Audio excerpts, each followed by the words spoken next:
More Missourians are coming forward after our coverage of a Department of Justice report found the state is mistreating thousands of patients with mental illness.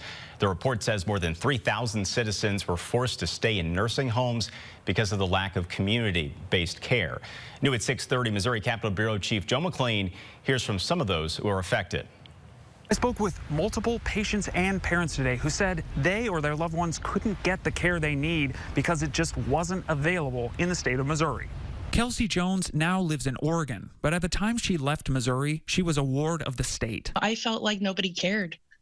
I felt like when I needed something done, when I would go to someone, it would just be pushed right under the rug. Jones says some severe reactions to medication caused her to suffer serious psychological problems when she was 17, leading her to become violent, to incarceration, and eventually going under the state's care.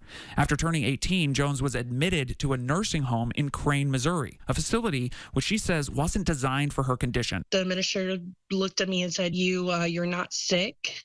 So anytime I got sick, I needed to go to the hospital to get worse because they weren't listening, of course. A similar case happened in the Springfield area. This teen's name we've been asked not to publish. She was diagnosed at a young age with multiple developmental disorders and in 2020 with schizoaffective disorder. That's both schizophrenia and a mood disorder.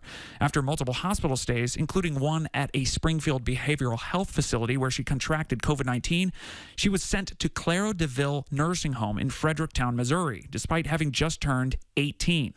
She did not need to be in a nursing home. The teen's friends and family said when she was placed under the guardianship of the state, they hoped she'd be referred to a behavioral health center. But they said they did not have the resources available to put her in a behavioral health center.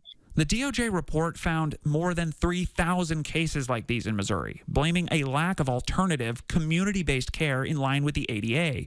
The Department of Mental Health said that agency, along with the Departments of Social Services and Health and Senior Services, is, quote, collaborating to evaluate and address the findings within it. I reached out to the state representatives and state senators of the districts in which these cases happened. I didn't get a response in time for this report. In Jefferson City, Joe McLean, First Alert 4.